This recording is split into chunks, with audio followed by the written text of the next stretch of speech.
Hello. Hi, Neff. Can you the sound okay in the video? Got to check on everything first. Okay, look, let me try this. There we are. Give me a little better idea.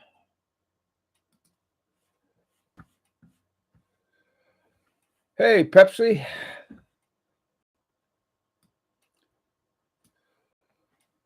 Okie doke. Hey, Koji. Okay, good. Thank you very much. Hey, Big Sal. How you guys doing? Oh boy. It seems that the weeks have been just flying by like mad, and uh, so here we are, and gee, we're approaching the middle of June. It's June 11th already. Man, hi Andrew. So behind on my coffee. Hi untimely mediations or meditations, either one.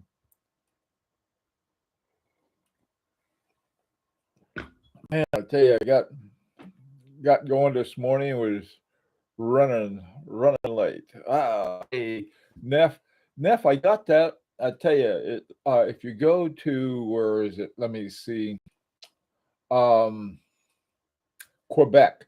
I got that in Quebec City, up in Canada, and it's just a nice big mug. Hi, Indrajit. How you doing, Koji? Let's see. Holy mackerel! I thought you ordered a large coffee. No, this is. What do you guys use? These little teacups or something? Ah, sort of either that or a 55-gallon barrel. So I went with a cup. Okie doke.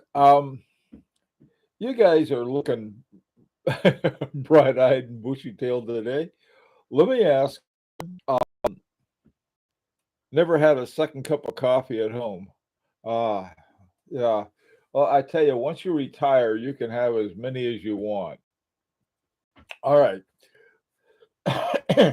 Let's get started. John, how you doing? Um, what I wanted to talk about, I was thinking, is that, if somebody new to collection came up and they said, I see you guys have all these neat watches and everything, but I don't know where to start. And what would you recommend as a first watch? Now, if we're going to recommend a watch, we better find out, first of all, what you can afford. Hey, Mark. And so I thought, well, we'll start off with under $1,000, okay, or under 1,000 Swiss francs, or 1,000 euros, or 1,000 pounds, just under sort of what would be the lower strata. Now, this would be for a mechanical watch. That's the only criteria, and of course, I would not recommend a watch that has a silicone hairspring, but that's me. Maybe some other people would. And of course, recommend a quartz watch because even though they're very good for timekeeping. Okay, so under 1,000. Andrew, you'd say a Seiko or a Hamilton. All right. Which one? Which one? You got to have a specific one because I mean they go all the way for, like, you take a Seiko for example. I think, by the way, too, I agree with both of those. Um, what I would recommend is what I always recommend for under 1,000 would be a Tissot Heritage Petite Seconde. The list on those things I think was around $900. You can find them for around 300.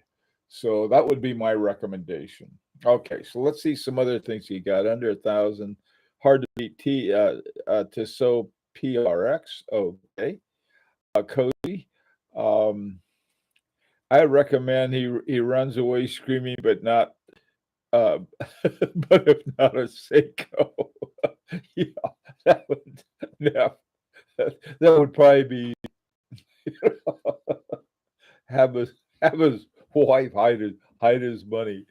Okay, let's see. What are some other ideas? Under 1,000, Seiko or Hamilton. Uh, let's see what else you got. Meditations, untimely. Seiko King, Turtle. I like the turtle. I really do. That's not a bad recommendation. Uh, Helios, Mark. Helios. I don't know what a Helios is. So I that rings a bell somewhere, but I'm not sure which one. or rather, I'm hearing bells. Let's see what else you got. Under a grand as far as a dress watch, Seiko Presage. That's a good recommendation. I like the Presage. Um, okay, depends on the style they're interested in. Okay, and what would the style? Let's say somebody wants one. Oh, let's see, because I guess it'd be a sports watch, everyday watch, a dress watch, an office watch, a field watch, or something like that. Yeah, that's true.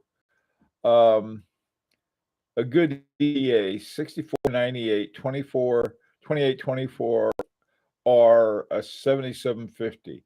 Good point, John. And I would add to that list of ETA the 20 I think at 24 all right 28 what do you have 2829 dash 2. I think that's it. I always forget that is one I always forget the name of, and I really like it. Um, okay, what are some other ones?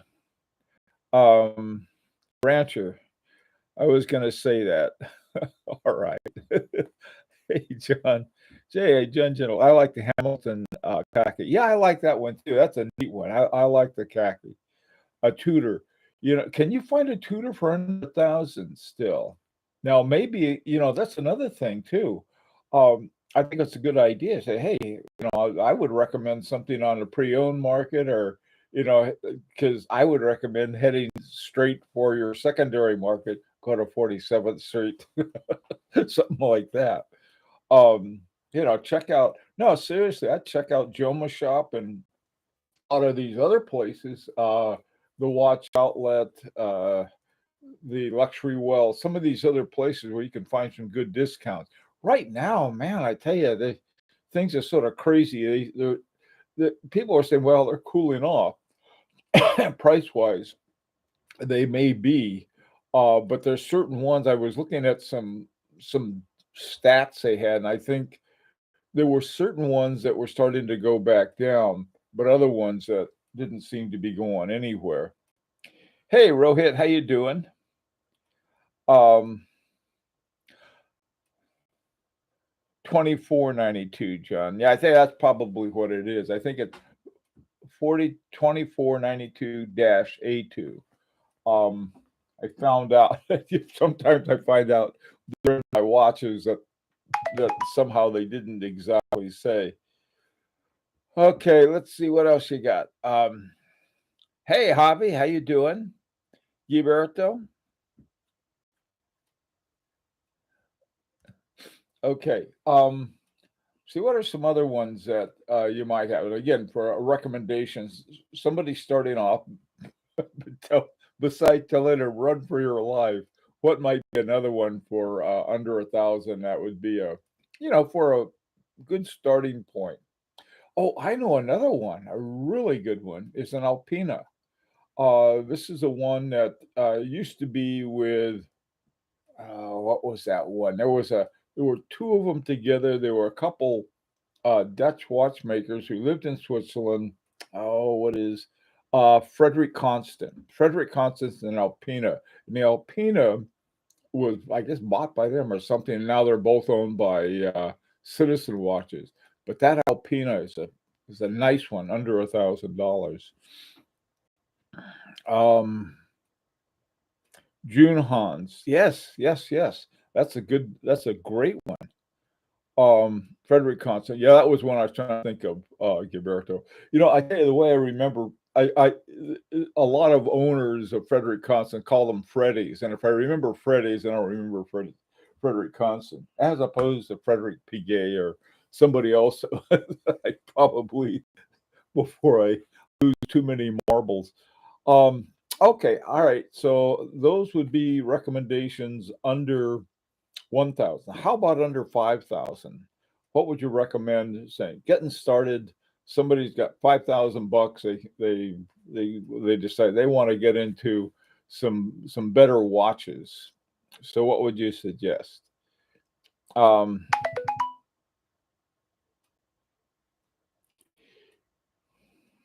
Hi Antonio, Hamilton Cocky. Yeah, those are good ones. Okay, we're moving up to under 5,000 now. What do you say? Um, Under 5K, Oris, good one. Oris Aquas, that's a good. Our tutor, both of those. Yeah, I think yeah, those are both good recommendations. I tell you, there are a lot of good German watches too that are under 5,000.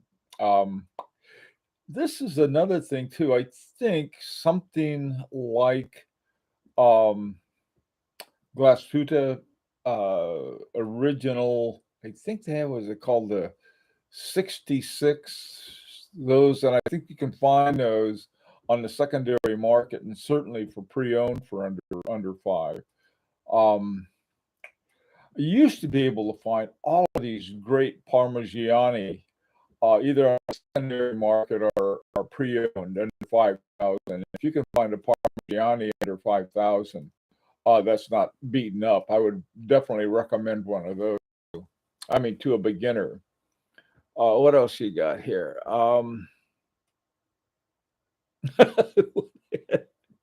Lone jeans. Okay. Uh, uh, Mark. So we're using used too. Sure, why not?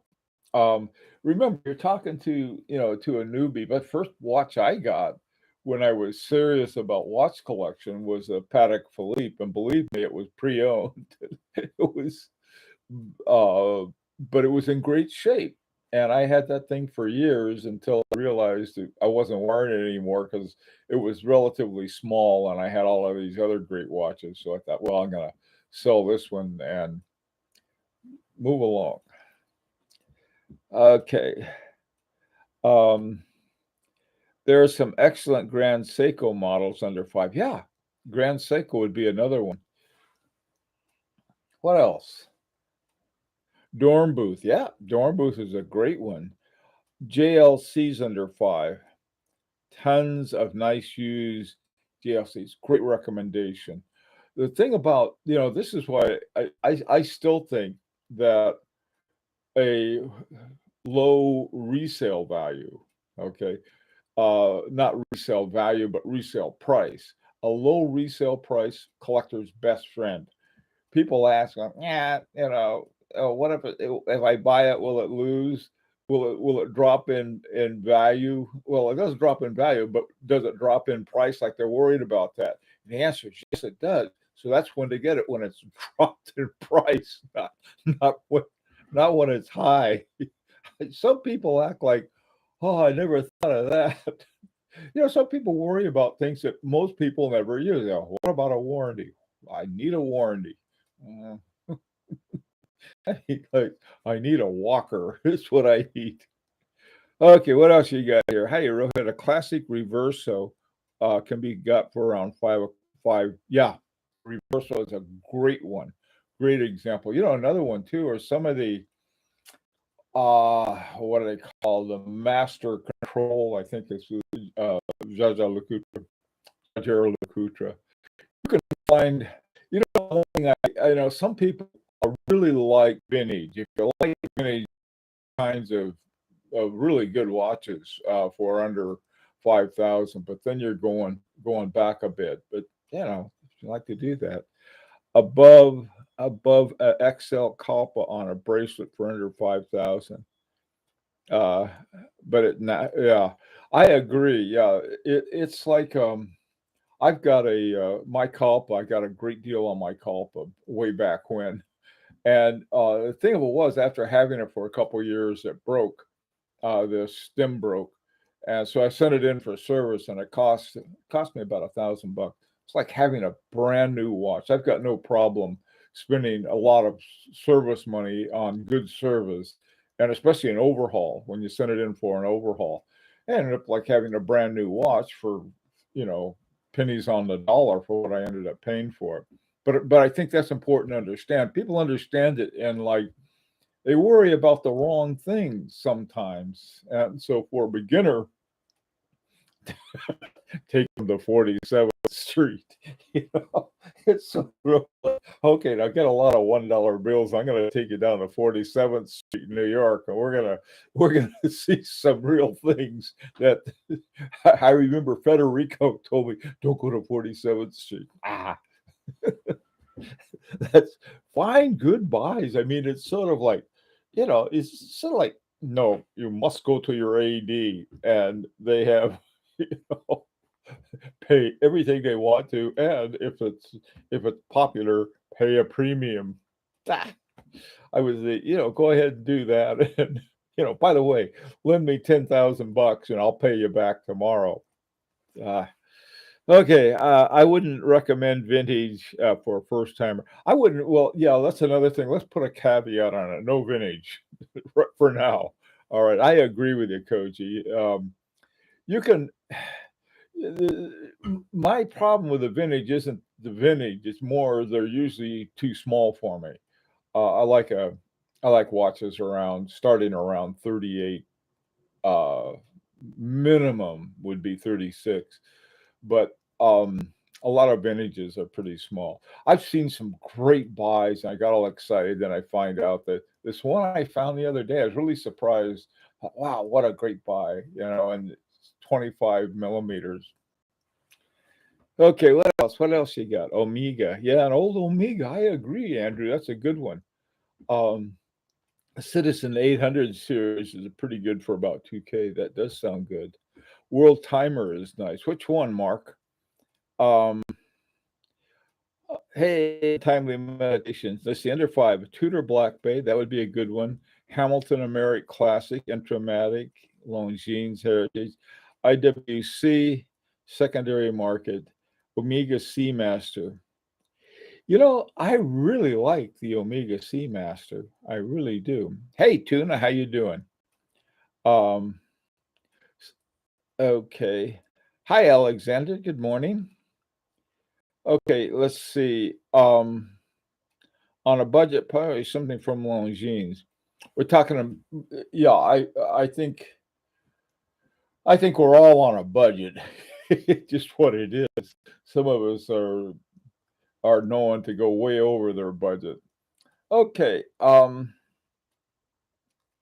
Yeah, I think one thing you can do, and I'd probably recommend it. Be careful, but would recommend it. If you go to Chrono 24, you can put in the amount of money that you want to spend, and so you can have, let's say, between 5,000 and 10,000, and I do that with years because when I was looking at some Patek Philippe's, and I only want Patek Philippe between 2000 and 2009.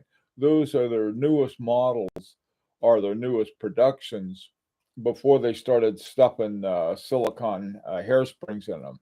And so I use those a lot to really to focus on a certain period of time during a production time. I People who are car people do the same thing. They know that there are certain years that certain models of cars were pretty bad. Um, uh, they they were underpowered, or one thing or the other was wrong with them, or they had something screwy with them. And I think we had to do the same thing with watches. Take a look at the certain years that they started doing something funny with them. Either that or something good with them. All right, let's see what you got here. Breguet Type XX on the secondary market.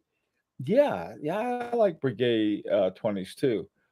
Um, Omega Speedmaster Racing 40 millimeters. Okay. Pelagos, love it. I do too. I like the Pelagos. This is a Tudor Pelagos or Pelagos. I don't know how you pronounce it. Zenith, yes, Zenith would be a nice one. Zenith with an elite movement, I think would be a nice one, and you could buy them new.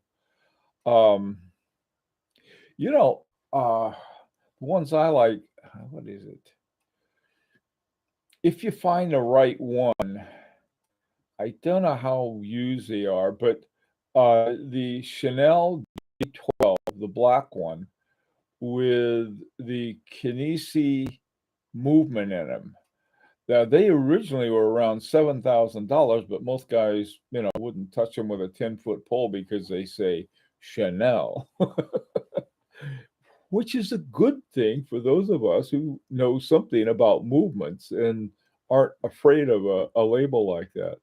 I think, a Chaumet. You can get Chaumets for under 5,000. In fact, I think, yeah, I'm pretty sure the Chaumet Dandy Arty open face that I got. I love that watch. But then it has this Agenor what is it? Module. It has an Agenor module with two Agoness gears in it. Oh my God, I enjoy wearing that thing. Here's the thing about certain watches. They're impractical. The Chaumet Dandy Arty open face is one of the most impractical watches imaginable, but I love it. It's impractical because one, it's hard to tell the time. Two, it's almost impossible to wind and set because it's the winder or the crown is right under the where is that? I have it here now. The they have right here is where they have the winder. Like now, this one has the crown also up here at 12 o'clock, right underneath the lug. But this is a Bowen crown, and so you can see you can just bend it back, and it's easy to wind it. But on that Chaumet, they've got it's very difficult to wind and it's difficult to set because you turn the crown clockwise and the hands go counterclockwise. That thing is more fun, but is it practical? Absolutely not. Is it a good movement? It's a great movement. It's one of those 20 what did I call it? 2892 A2s, but then it has the Agenhor uh, module on it that makes it worth everything as far as I'm concerned. Now that may be very personal. I don't know if I'd recommend that to a beginner or not. For under $5,000. Shall you make the money?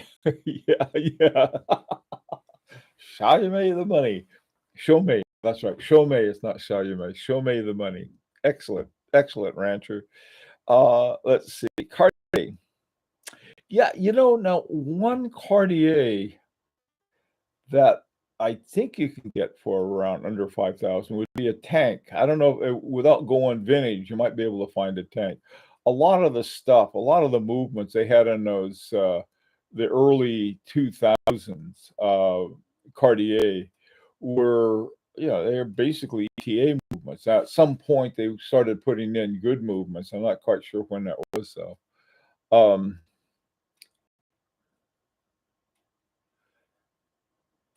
Yeah, basic tank. That would be one. That'd be nice. I wouldn't mind having one of those myself. Okay, moving right along. How about under 10,000? What would you say? Now, again, we can talking about. Uh, they don't have to be the AD marching down to the AD. Hello, I want, but rather good watch to have under 10,000. Untimeless. See, under 10 would be a JLC, a master control sector dial, reverso, trend date, all these basic tank Renault 1917. Oh man. All right. All pre-owned, of course. Yeah, anything under 10,000, I think. Now you can buy a lot of new ones. I would recommend you could find a nice I think I know their prices now are pretty crazy, but I still like the Rolex Air King for under 10,000. And you can probably find a lot more because I don't know jack about Rolex, but That's one I happen to like. Or a Milgauss. I like that one too. A Tonda 1950. Yes, Neff. You- that is a wonderful watch. I think I saw one the other day. Either that I was dreaming I saw one because I really like those. The Parmigiani Tondas 1950. Under 10K, you can get some nice dress watches. Um, Jules Audemars. What a great idea, Koji. A Jules Audemars would be a great watch to have. Are there? I think you can find some Audemars Piguet Millenarios too for that price.